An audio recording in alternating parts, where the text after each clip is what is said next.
ఎందరో త్యాగమూర్తుల త్యాగఫలం ఆంధ్ర రాష్ట్రం. నేడు ఆంధ్రప్రదేశ్లో ప్రజలు సుఖ సంతోషాలుగా ఉన్నారా? ప్రస్తుతం ప్రజల మధ్య ఉన్న కులాల కుంపట్లు ఎవరి కోసం? చంద్రయాన్ రాకెట్ యుగంలో కూడా వర్ణ విభేదాలు దేనికి సంకేతాలు? రాజకీయ పార్టీల నేతలు ఏం చెప్తున్నారు? నేటి కాలంలో ప్రపంచాన్ని శాసించే మన యువత మేధాశక్తి ఏం కోరుకుంటుంది? తెలుసుకోవాలంటే ఆంధ్ర యువగలం. ప్రజల మాటే మా నోట. 164 సీట్లతో కూటమి ప్రభుత్వం థంపింగ్ మెజారిటీతో గెలిచింది. చంద్రబాబు నాయుడు గారు ముఖ్యమంత్రి అయ్యారు. విజన్ 2047లో భాగంగా అమరావతి సంపద సృష్టించే రాజధానిగా పరుగులు తీస్తూ ఉంది. పోలవరం రాష్ట్రాన్ని మొత్తాన్ని ఉద్ధరించడమే కాకుండా ఉత్తరాంధ్రకి మరి ఇండస్ట్రియల్గా డెవలప్ అయ్యే విధంగా ఉరకలేస్తూ ఉంది. 20 లక్షల ఉద్యోగాల కల్పన దిశగా నారా లోకేష్ గారు ఈ రాష్ట్రాన్ని ఇండస్ట్రియల్గా ముందుకు తీసుకెళ్తా ఉన్నారు. దాదాపు 10 లక్షల కోట్ల రూపాయల వరకు పెట్టుబడులు వచ్చాయి. సంక్షేమ కార్యక్రమాలు బ్రహ్మాండంగా ఈ రాష్ట్రంలో ఉన్న పేద ప్రజలకి, బడుగు బలహీన వర్గాలకి అందుతూ ఉన్నాయి. గంజాయిని రూపుమాపారు. లా అండ్ ఆర్డర్ బ్రహ్మాండంగా ఉంది. ఎక్కడా కూడా ఇబ్బంది లేదు. ఇలాంటి పరిస్థితిలో వైసీపీ భూస్థాపితం అయిపోయింది. భూస్థాపితం అయిపోయిన ఈ వైసీపీ పార్టీని మళ్ళీ పైకి తీసుకురావాలి అనే ఉద్దేశంతో పేర్నేని నాని గంజాయి నీళ్లు పోసి వైసీపీ పార్టీని మళ్ళీ ఏదో రకంగా బతికించాలి అని ఒక పన్నాగం పన్నాడు. ఆ పన్నాగంలో భాగంగా మరి కృష్ణా జిల్లాని ఎంచుకున్నాడు. పామరు తిరిగాడు, పెడన తిరిగాడు, గుడివాడ తిరిగాడు. అన్ని చోట్ల రెచ్చగొట్టే విధంగా మాట్లాడుతూ ఉన్నాడు. చీకటి అంటాడు, చీకట్లో అన్నీ చేసేయాలంటాడు. తెల్లారి ఎవరికీ తెలియకుండా వెళ్ళి పరామర్శించాలంటాడు. ఇష్టం వచ్చినట్టుగా వైసీపీ కార్యకర్తల్ని రెచ్చగొట్టే విధంగా ఇష్టం వచ్చినట్టుగా మాట్లాడుతూ ఉన్నాడు. అవినీతిలో దిట్టైన ఈ పేర్నేని నాని, 100 ఎకరాలు కబ్జా చేసేసిన ఈ పేర్నేని నాని, హైవేలు సైతం వదిలిపెట్టకుండా ఎకరాలు మింగేసిన ఈ పేర్నేని నాని, ఇక్కడే కాకుండా మహబూబ్ నగర్లో, విజయనగరంలో కూడా 1000 ఎకరాలు కబ్జా చేసేసిన ఈ పేర్నేని నాని, చేపల చెరువులు అదేవిధంగా పార్కులను కూడా వదిలిపెట్టకుండా తన ఖాతాలో వేసుకున్న ఈ పేర్నేని నాని, చివరికి రేషన్ బియ్యం కుంభకోణంలో ఆ అవినీతిలో ఇతనితో పాటు ఇతని భార్యని కూడా దొంగని చేసిన ఈ పేర్నేని నాని మహిళల ఆత్మగౌరవం గురించి మాట్లాడుతూ బీసీ మహిళని రాజకీయంలోకి రచ్చరచ్చ చేసి లాక్కొచ్చి రాజకీయం చేసి లా అండ్ ఆర్డర్ లేకుండా ఈ రాష్ట్రాన్ని లా అండ్ ఆర్డర్ లేకుండా చేసి ఏదో బావుకుందామని చెప్పి ముందుకు బయలుదేరాడు ఈ పేర్నేని నాని. ఖబర్దార్ పేర్నేని నాని. రాష్ట్రంలో జరిగే అభివృద్ధిని, సంక్షేమాన్ని ఎవరికి రికార్డ్ అవ్వకుండా ఉండటం కోసం ఊళ్ళు పట్టుకు తిరుగుతావా నువ్వు? ఊళ్ళు పట్టు తిరగటమే కాకుండా విధ్వంసాన్ని సృష్టించడానికి నీ కార్యకర్తలు సైతం అందరినీ రెచ్చగొట్టి ప్రజల్ని భయభ్రాంతులు చేసే ప్రయత్నం చేస్తావా? ఆ వీడియోలన్నీ ఈరోజు ప్రజలకి తెలిసేలాగా ఆ వీడియోని కూడా ఈరోజు నేను డిస్ప్లే చేయబోతున్నా. బీసీల గురించి మాట్లాడే హక్కు అసలు వైసీపీ పార్టీకి ఉందా?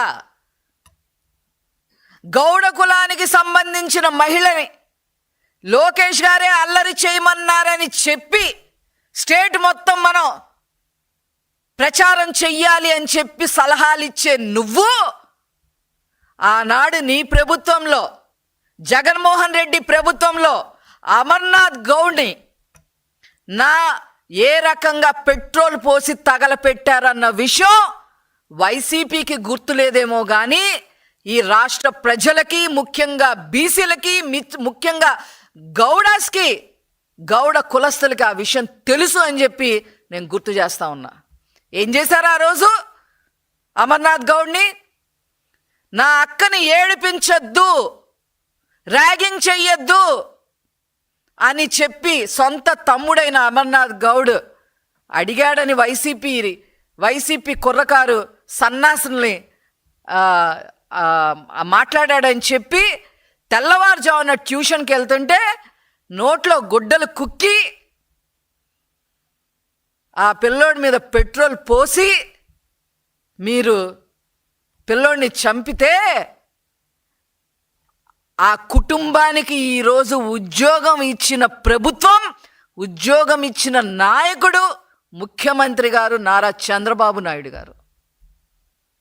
అలాగే గౌడ కులస్తురాలైన గౌతు లచ్చన్న గారి మనమరాలు గౌతు శిరీషాని అక్రమ కేసులు బనాయించి తప్పుడు కేసులు కట్టడమే కాకుండా అక్రమ సంబంధాలు కూడా అంటగట్టి నైతికంగా గౌతు శిరీష గారిని ఏ రకంగా మీరు చేశారనే విషయం మొత్తం రాష్ట్ర ప్రజలకి, గౌడ కులస్తులకి అందరికీ తెలుసని ఈ సందర్భంగా నేను తెలియజేస్తున్నా. అంతేకాదు ఇతర బీసీ కులస్తుల్ని 300 మంది పైగా హత్యలు చేశారు, దుర్భాషలాడారు, ఇష్టం వచ్చినట్టు నన్నే 4 తెగ్గొస్తామని చెప్పి బహిరంగంగా మాట్లాడాడు. మీ వైసీపీ ప్రభుత్వంలో ఒక సన్నాసి. లోకల్ బాడీస్లో బీసీలు లీడర్లు అవ్వకూడదని చెప్పి చంద్రబాబు నాయుడు గారు ప్రవేశపెట్టిన 34% రిజర్వేషన్ని తగ్గించేసి 16,800 మందిని బీసీ లీడర్లుగా ఎదగకుండా చేసిన నాయకుడు జగన్మోహన్ రెడ్డి. మీకు అసలు ఈరోజు బీసీల గురించి మాట్లాడే అర్హత ఎక్కడుంది?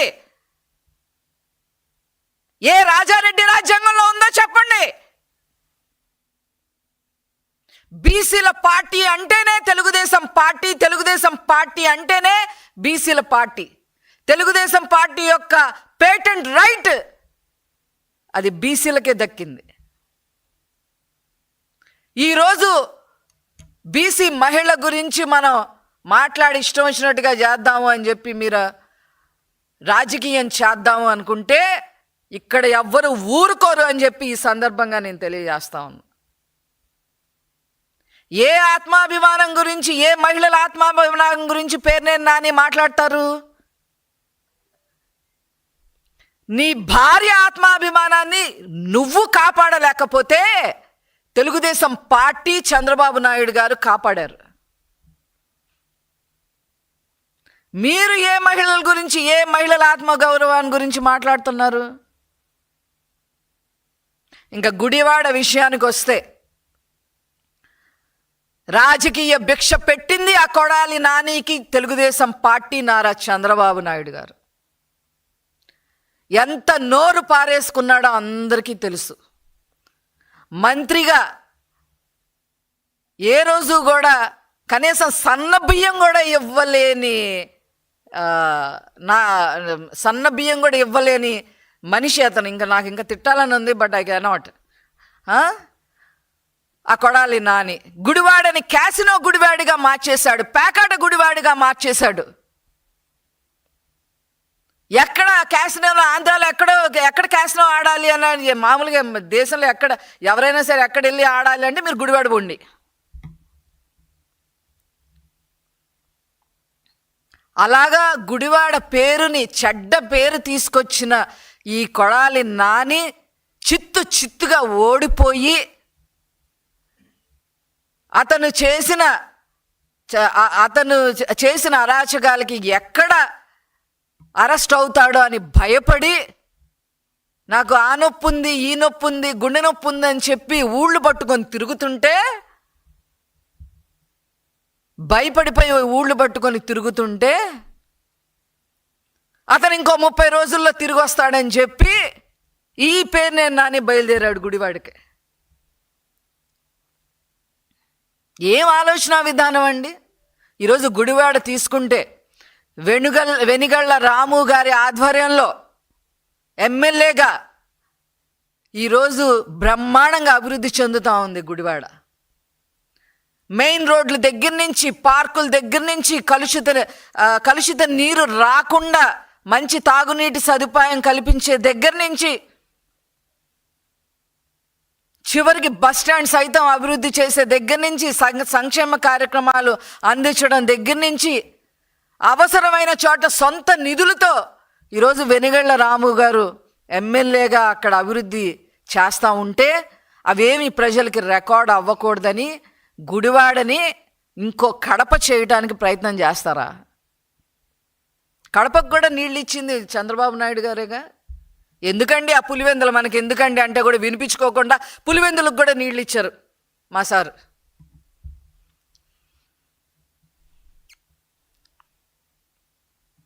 ఈరోజు వీళ్ళు ఇష్టం వచ్చినట్టుగా లా అండ్ ఆర్డర్ క్రియేట్ అంటే డిస్టర్బెన్స్ క్రియేట్ చేయటం కోసం బీసీ గళం ఎత్తుకుంటారా? మీకు అసలు అర్హత ఉందా?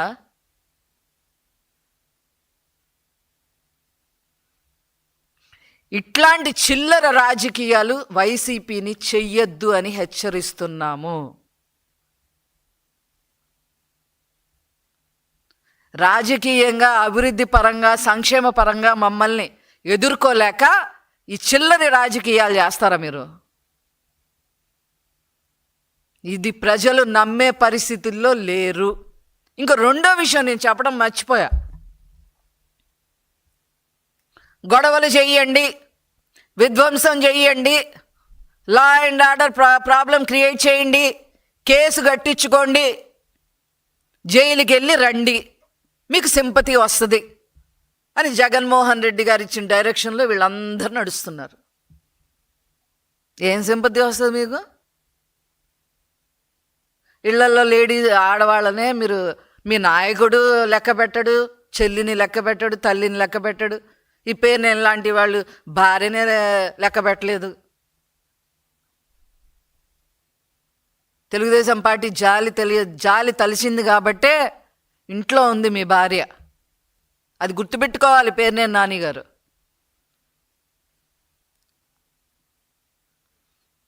ఇవన్నీ దృష్టిలో పెట్టుకొని మీరు చేసే చిల్లరికి రాజకీయాలు పారవు.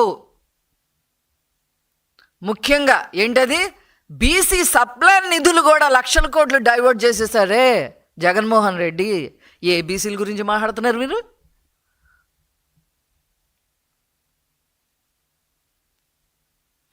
ఇవన్నీ మేము ప్రజల దృష్టికి తీసుకెళ్తాము. ప్రజలు గమనిస్తూనే ఉన్నారు. వాళ్ళని అభివృద్ధి, సంక్షేమం ఇవన్నీ రికార్డ్ అయ్యే విధంగానే మా ప్రయత్నం మేము చేస్తాము. మీ చిల్లర రాజకీయాలు కట్టి పెట్టమని చెప్పి ఈ సందర్భంగా చెప్తూ నేను సెలవు తీసుకుంటున్నాను. Thank you.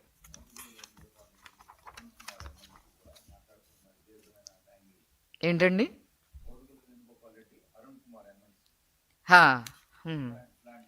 అదే అతను కూడా, వేణుగోపాల్ రెడ్డి అతను కూడా గన్నులు బయటకు వస్తాయి, బుల్లెట్లు బయటకు వస్తాయని మాట్లాడుతూ ఉన్నాడు. వీళ్ళందరూ ఎక్కడికి వెళ్ళి వస్తున్నారో నాకు అర్థం కావట్లేదు. ఏ శ్రీలంకలో పోయి అక్కడికి వెళ్ళొచ్చి అక్కడ శుభ్రంగా ఎంజాయ్ చేసేసి ఇక్కడికి వచ్చి ఇలా మాట్లాడుతున్నారేమో అనిపిస్తుంది. అతను కూడా అలాగే మాట్లాడుతూ ఉన్నాడు.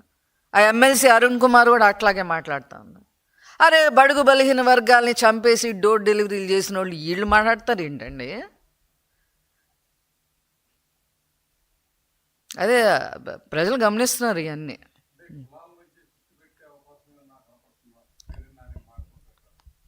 పేరునేని నాని మాటల ప్రకారం ఖచ్చితంగా వాళ్ళు చేయాలని చూస్తున్నారు, అది చేయనీయకుండా చేస్తున్నాం. వాళ్ళు అదే పని మీద ఉన్నారు. ప్రజల్ని భయభ్రాంతులను చేయాలి, గొడవలు చేయాలి. చంద్రబాబు గారు, లోకేష్ గారు చేసే అభివృద్ధి బయటికి రాకూడదు అనేదో వాళ్ళు చేస్తూ ఉన్నారు. డైవర్షన్ పాలిటిక్స్ వాళ్ళు ఎప్పుడు ప్లే చేస్తూనే ఉంటారు. దాన్ని పట్టించుకునే పరిస్థితిలో ప్రజలు లేరు. ఈరోజు ఎక్కడో అంటే దీని మీద గొడవ చేయమని నేను ఆ వీడియో కూడా ఇప్పుడు నేను ప్లే చేస్తానండి. ఎంత ఘోరంగా ఉందో మీరు దయచేసి మీడియా వారు అది ప్రైవేట్ వీడియో ఛానల్స్ ఒప్పుకుంటాయా లేదా అనేది కాకుండా ఆ రూల్ని పక్కన పెట్టి ఆ వీడియోని ప్రతి ఛానల్లో డిస్ప్లే చేయాలని చెప్పి నేను కోరుకుంటున్నానండి. Video please.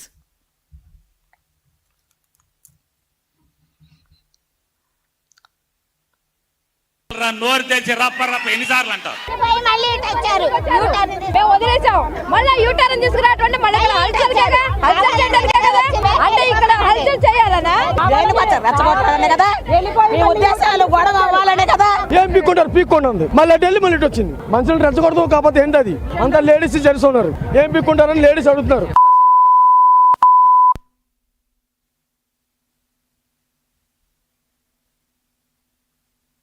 చీకట్ల కన్ను కొడితే అయిపోవాలరా నోరు తెచ్చి రప్ప ఎన్నిసార్లు అంటారు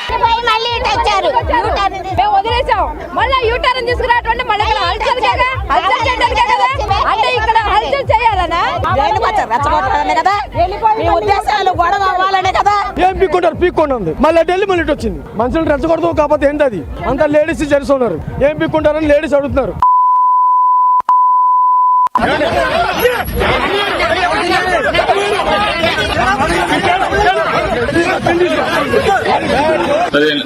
గుడివాడలో మన జడ్పీ చైర్పర్సన్ ఇష్యూ దాని ఏదో స్టేట్ వైడ్ ఇష్యూ మీద బీసీ లేడీ మీద అటాక్ చేశారు. తెలుగుదేశం ఎమ్మెల్యే డైరెక్షన్ పైనుంచి లోకేష్ డైరెక్షన్ కొంచెం గట్టిగా స్టేట్ వైడ్ గా అందరితో మాట్లాడించి కొంచెం చేస్తే బాగుంటుంది. బీసీ లేడీ గౌడ క్యాస్ట్ గా దాన్ని అందరితో లౌడ్ గా టేకప్ చేస్తే బాగుంటుంది. ఇప్పుడు ఈ స్టేట్మెంట్స్ చూస్తే అర్థమవుతుందండి పేర్నేని నాని కొడుకు ఎందుకు అట్లా తయారయ్యాడు అనేది. పేర్నేని నాని కొడుకు అతని పేరు ఏదో ఉంది, కిట్టునో బిట్టునో ఏదో ఉంది, మా తెలీదు.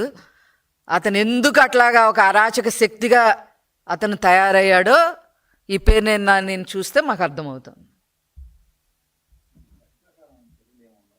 ఖచ్చితంగా ఉంటాయండి, చట్ట ప్రకారం చర్యలు ఖచ్చితంగా తీసుకుంటాం. అయితే ఇక్కడ ఏంటంటే వాళ్ళు ఏంటంటే ఏదో రకంగా సింపతి క్రియేట్ చేసుకోవాలి, ఏదో రకంగా జైలుకి వెళ్ళి వచ్చామని చెప్పాలి అనేది ఒకటి మైండ్లో పెట్టుకున్నారు. వాళ్ళు తెగించేశారు, అన్నిటికీ తెగించి కూర్చున్నారు. వాళ్ళు తెగించి ఏం జరిగితే అది జరిగిందని ఎక్కడ పడితే అక్కడ ఇష్టం వచ్చినట్టుగా చేస్తున్నారు.